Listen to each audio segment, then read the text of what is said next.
Protesters are calling for constitutional change and want to reform Thailand's powerful monarchy. The government and the king, they never care about us, they care about themselves. Hello and welcome to The Nexus. Today we are looking at the protests in Thailand, which are being led by young students looking for big changes in their country. There have been plenty of anti-government protests in the past, but for the first time ever, we're seeing people openly complaining about the monarchy. เงินของเราที่เราจ่ายไปเนี่ยก็คือให้เขาแต่สิ่งที่เขาให้กลับมาเขาให้อะไรเราบ้างเงี้ยค่ะ Now this is risky behaviour because under the so-called lèse-majesté law, it's a criminal offence to insult the royal family. The sort of satire we're used to seeing in the United Kingdom about the royals would not be tolerated in Thailand. For instance, a Thai factory worker was jailed after posting an apparently mocking image of the previous king's dog. An Australian writer was jailed after publishing a novel about a wayward prince, and a Frenchman flying Thai Airways was jailed after making insulting remarks about a Thai princess. Now, protesters would like to get rid of the lèse-majesté law, but most are not looking to abolish the monarchy. They simply have a few fundamental requests. Most importantly, they want the king to stay out of politics and to stop supporting the Prime Minister, Prayuth Chan-o-cha, the former head of the army who took over the country in a coup in 2014. Protesters claim Prayuth and his military friends rigged the country's constitution in 2017 and rigged the election in 2019 to ensure that the military and not the people control the country. ทั้งจากปฏิบัติงานสนองพระราชปณิธานตามพระปฐมบรมราชโองการ Okay, let's bring in our guest now. And in Kyoto, Japan, we have a very well-known Thai dissident, Parvin Chachavalpongpong, whose Facebook page has close to 2 million followers.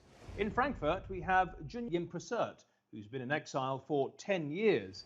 And in Bangkok, we're joined by Parit Wachara Sindhu, the nephew of one of Thailand's former prime ministers, Abaset Vejajiva. Parit, since you're in Bangkok, we'll start with you. So clearly these students and other protesters are risking quite a lot by going out onto the streets, but they seem to be quite passionate about getting a couple of fundamental changes, one of them being what happens with the Prime Minister. Let's start with him. Here's a quick potted history for our international viewers.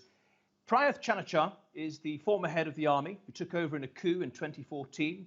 He and the military rewrote the constitution in 2017, and so now the military gets to pick the entire Senate, which along with the elected lower house, picks the Prime Minister. And guess what? In 2019, the Senate and the lower house picked him as Prime Minister. So, Parit, it does appear whichever candidate in the election has the backing of the military has a massive head start in any election. Yeah, and that's the core of the issue, right? Because I think what the protesters are actually protesting against is not General Prayuth as a person, but what they're fighting against is an undemocratic system whereby kind of how Prayuth is able to gain power and get to the position of prime minister they felt was unfair and undemocratic. I mean, to give a brief history, General Prayuth was actually a leader of the army who instigated a coup a few years ago. But then once the country at least attempted to return to democracy, what happened was that the military had a big influence in writing the current constitution, which added a lot of details that enables the extension of military rule, one of which was, as you rightly said, the military appointing 250 unelected senators who then joined with the 500 elected MPs to vote for prime minister.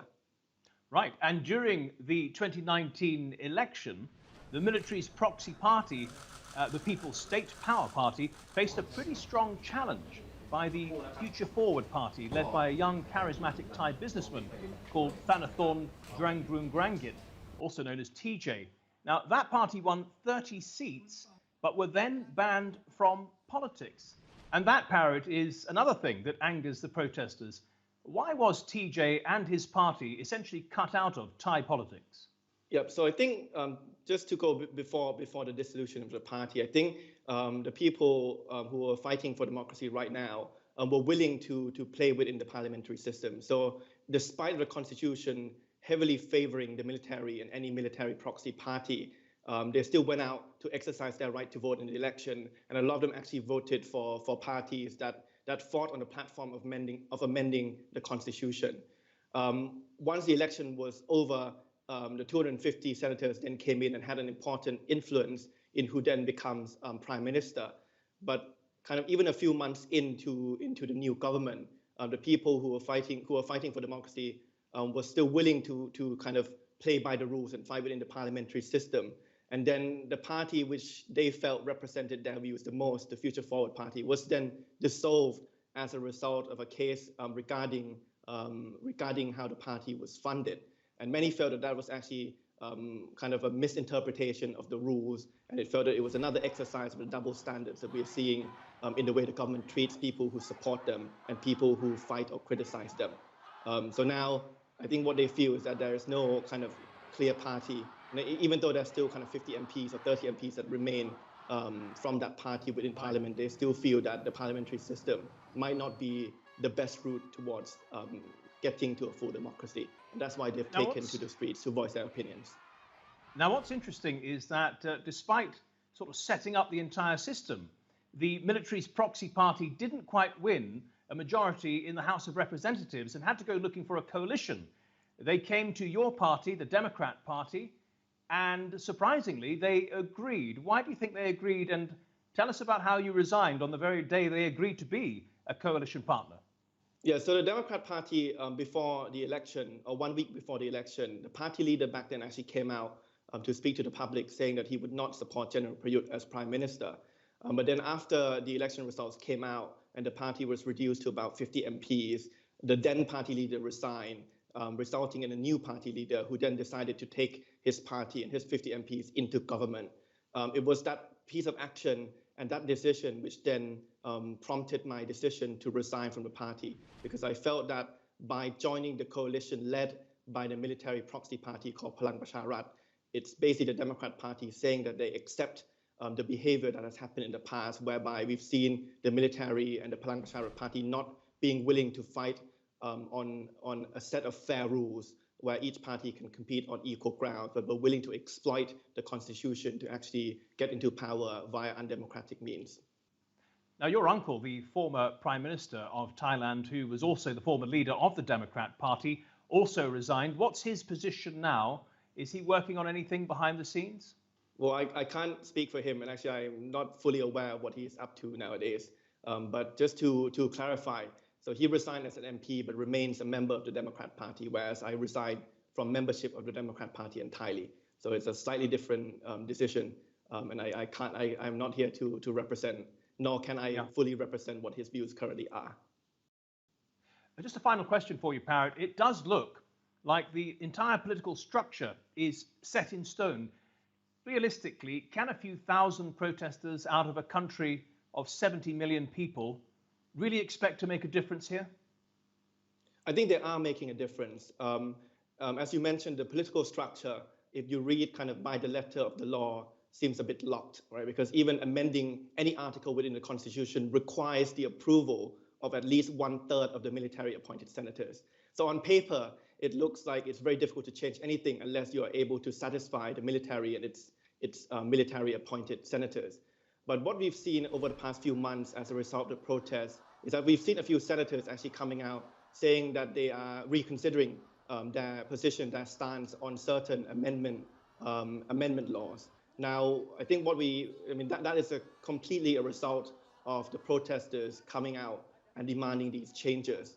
But I think what we want to see now is to make sure that these senators are actually genuine in their statement, saying that they're willing to amend the Constitution, and that any constitutional amendment that gets approved actually truly change the structure of Thailand's political system, instead of it just being kind of changing one or two details that doesn't actually reduce the power of the Senate or return the country to a full democracy.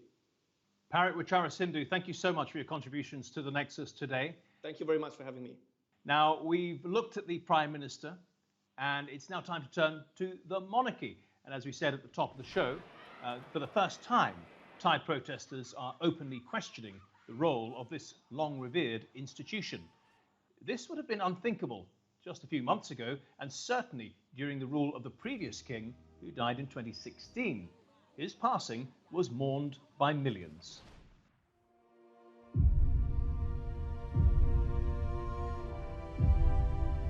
An incredibly sad day for the Thai people.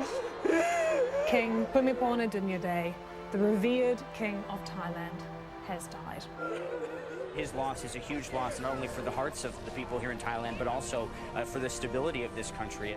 At the time of his passing, he was the world's longest-serving monarch. Well, his son has now taken office, and it remains to be seen whether or not he'll manage to command the same kind of respect as his father.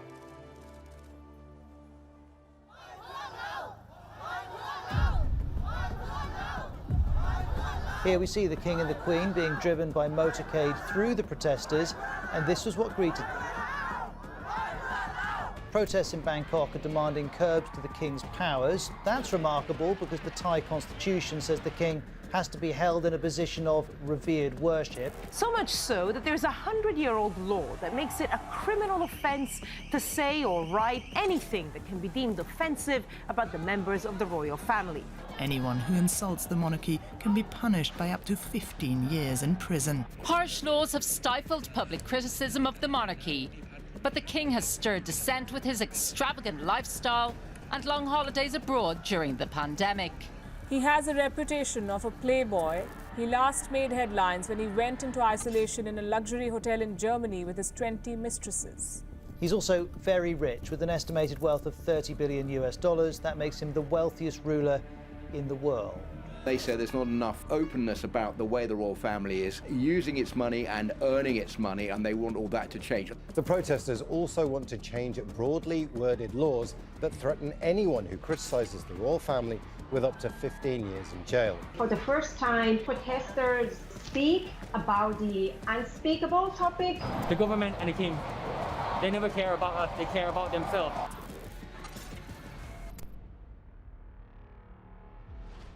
Well, that is certainly the view of our next guest. We have Junya Yimprasert with us, a Thai activist who's been living in self-imposed exile in Europe for the past 10 years.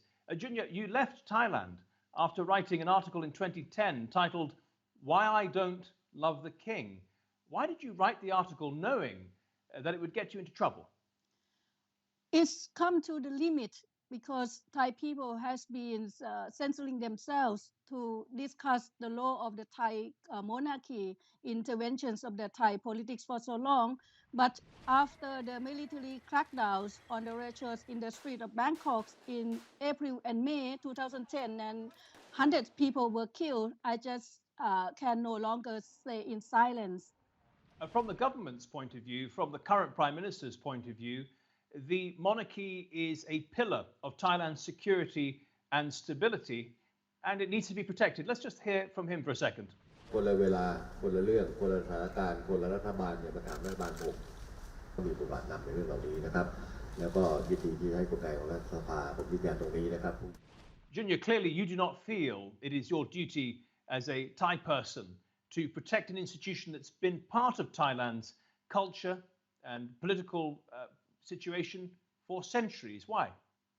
Because from our studies, it's very clear that the militaries and monarchies are protecting each other.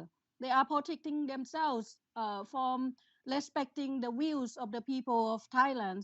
And what Prayut Junta said is that he actually chosen by the monarchy in the roles that to make sure that the Thai monarchy can survive, continue to survive without respect the democracies. And Prayut is the generals who responsible for killing of the Thai peoples on the streets in 2010. So he and the kings are the enemies of the democratics of Thailand, and he and the king are both responsible for a lot of crimes against the Thai people. Let's go back to your situation. Soon after you wrote that article in 2010, you left the country. Why? Because I have choice. If I go back to Thailand, I will be definitely persecuted under this lèse majesty law, will spend maybe 10 to 20 years in the prisons, or I choose to stay in Europe and campaign for democracy in Thailand. So I choose the latter. So I stay in Europe and use this time to campaign for democracies and freedoms, and also to abolish the law that prevent Thai people from speaking freely about the monarchy. And you still have family in Thailand. So how do you handle that? Because potentially they could put pressure on you through them. Yeah, so I know very well, because that is what stopped the Thai people from speaking. So I cut my relationship with my family. I never contact them since I stay in exile. I don't want them to be used as hostage to stop me from doing what I'm doing. And I don't want myself, my actions in Europe to cause them troubles. So the best way for me is to stop communicating with my family. So I haven't talked to my family at all for the past 10 years. And you'll be aware that a Thai satirist, also apparently wanted in Thailand on lèse-majesté charges, was reportedly abducted in Cambodia, and his case has become one of the points and demands of the protesters. What more do you know about that case, and are you ever concerned that the same thing could happen to you? Yes, I'm all concerned. I've been living for the past 10 years under a lot of threat, a lot of directly and openly or internet threats. And this is the life of every dissident in Thailand who especially discuss the role of the Thai monarchies or touch the issues of the monarchy have to live with. And this is one of the reasons why I start a campaign in Europe to bring Thai king to justice, because this is not normal. We can never live a life, no matter where we are, if we start looking at the Thai monarchies in a negative ways or start discuss about the role of the Thai monarchies in a reality, which is not what they want us to discuss. We can never have a normal life. We always live under threat.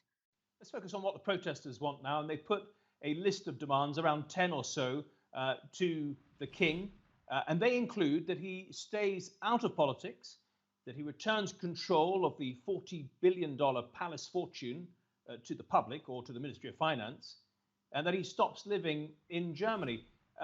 Junior, you are actually in Frankfurt, you were in Berlin to address that last point. Just tell us about that. Yeah. In Berlin, we have been delivered and sent our letters to the Chancellor Angela Merkel, to the President of the Bundestag, and also to the members of the Bundestag, requesting Germany and also Europe to look into the criminal activities of the Thai kings seriously. He has been here since 2007 for 13 years. So we basically want the Germany to acknowledge that the Thai kings have a lot of criminal activities that need investigation, and that cannot be investigated under Thai laws or in Thailand. And we hope that under the European frameworks, there is some way of investigation can be conducted from here. Final question for you, Junior. You've been an activist for some 30 years now. Have you tired of it? And if not, are you planning to continue? Do you think you're actually going to get anywhere soon? I think that we coming to directly target the biggest of struggles that block Thailand from progress and from development, which is the issue of the role of the Thai monarchy. This is not the time to be tired, or this is not the time to stop, but this is the time that we have to move in much larger scales, in much stronger scale, and that is what I'm determined to do until the end of my breath or on my life, until its success. Well, Junior, thank you for joining us here on the Nexus. Thank you for having me in your program. Thank you very much. Well, as we mentioned, the protesters have not been asking for the abolition of the monarchy per se, but they've been asking for some reforms. However, it's important to note there are plenty of Thais out there who really don't understand what all the fuss is about. Let's listen to one of them. ที่เกิดอยู่ประเทศไทยโชคดีแล้วนะคะรักประเทศไทยให้มากๆและสถาบันพระมหากษัตริย์เนี่ยรักให้มากๆเพราะเราก็ไม่รู้ว่าจะปฏิรูปเรื่องอะไร Now, the protesters on the streets, of course, are the most visible form of dissent, but don't forget they're also very active online. None more so than our next guest, Professor Parvin Chachavalpongpong. From the safety of Japan, he runs a Facebook group called the Royalist Marketplace, where people can talk openly about the monarchy, and he has nearly 2 million followers. Well, Parvin, thank you so much for joining us here on the Nexus. Let's start by asking you why you started this group. Well, I set up this private Facebook group called the Royalist Marketplace in April this year. in order to provide as a platform for serious discussion about the monarchy. Why I wanted to do it? Because this is a part of my long-term campaign, in order to push the boundary when it comes to the discussion of the monarchy, because the issue of the monarchy is sensitive, if not a taboo in Thailand. So I want to break free from that. And I thought that, to set up something official, on social media that might help pushing the boundary. So I started off in April, as I said. The first week, mostly it was sort of sarcastic, comments about the monarchy, making fun of the monarchy, mocking the monarchy. But then after a week, then I started to see the number went up quite quickly. That's when I realized that I kicked off something quite meaningful. So after the first and the second week, I started to introduce very serious discussion about the monarchy. For example, his intervention in politics, the king, also, his intimate relationship with the military, his super rich status, because since he owned the Crown Property Bureau, worth about 60 billion US dollars, and about other even more, dangerous issue of a possible involvement of the palace in the abduction and killings of Thai dissidents overseas. Because of this serious discussion, it even made my platform so popular. Within 4 months, we reached 1 million members. And because of that, we suddenly became a threat to the government and to the palace. And what happened to your Facebook group as a result? As a result, the government started with the first step of asking Facebook to close it down altogether. Facebook rejected it. Then they came after me. So the government then filed a complaint with the police to charge me on cybercrime. Then the third step, they went back to Facebook. Now they wanted Facebook to at least block its access in Thailand.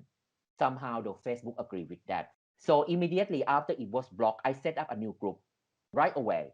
And then we have seen the greatest exodus, from the old group to the new group. Within 24 hours, I have 500,000 members. Right now, in October, which means only 2 or 3 months of setting it up, we have almost 2 million members, and it still can be accessed in Thailand. And your group attracted a lot of followers very quickly. What does that tell you about the appetite for change and the way people are thinking in Thailand? It tell me 2 things. I think it tell me that social media can become a very useful instrument, if not powerful. We are in 2020. Situation has changed so much from yesteryears when you only have to protest against the government on the street. Of course, protesting on the street is still very important, but mainly it would start from online mobilization first. Facebook provide this kind of platform really well, where people can come together. That is one thing. It tell me that social media is a useful political platform. Second one, who mostly use social media? The younger generation. So this kind of opened the door, for the younger generation to come into direct contact with politics. This again never happened before in Thailand. Mostly in the past, protesters were, you could see senior people or someone, in much older generation. But 2020 protests in Thailand, you see younger generation leading the protest using social media as a tool. So, these are 2 main observations. Would any of your content be considered as contravening the very strict lèse-majesté laws in Thailand? Definitely, everything about it is, is the violation of lèse-majesté. And if you were in Thailand today, what do you think would happen to you? They will arrest me, and they perhaps put me in jail for 1,000 years. I'm not joking, because again, this is about lèse-majesté, up to 15 years, right? But they could dissect it. For example, if I write 4 posts on my Facebook, they could count each post as 1 case. For example, if 1 case maximum sentence is 15, 4 cases I could be put in jail for 60 years. But imagine how many posts I have been writing. So that would be 1,000 years. And a final question for you. Given the popularity of your own Facebook page and the widespread access to social media in Thailand, does that give you the expectation that democracy, full democracy, will be coming to Thailand one day? Democracy will come definitely, and with the help of the social media. It will come, because I know that, any system that is not compatible with the will of the people, I don't think it would survive. I'm talking about the monarchy here. If the monarchy failed to adapt itself, to the need of the people, I don't think it will survive. Whether or not they will get democracy and how soon that would be, I think it is an achievement in itself. It is an achievement in itself because I can imagine that we can't even talk about the monarchy in Thailand 5 years ago. But right now we can openly talking about the monarchy. So I have that hope. I know that it's gonna come. The question is when, how soon. Yeah, that remains to be seen. Well, Professor Parvin Chachavalpongpong, thank you so much for your contribution to the Nexus today. Thank you. And thank you at home and on your phones for watching. Remember, you can see this episode and all the other episodes on our channel on YouTube. Just type in Nexus TRT World. Until next week then, goodbye.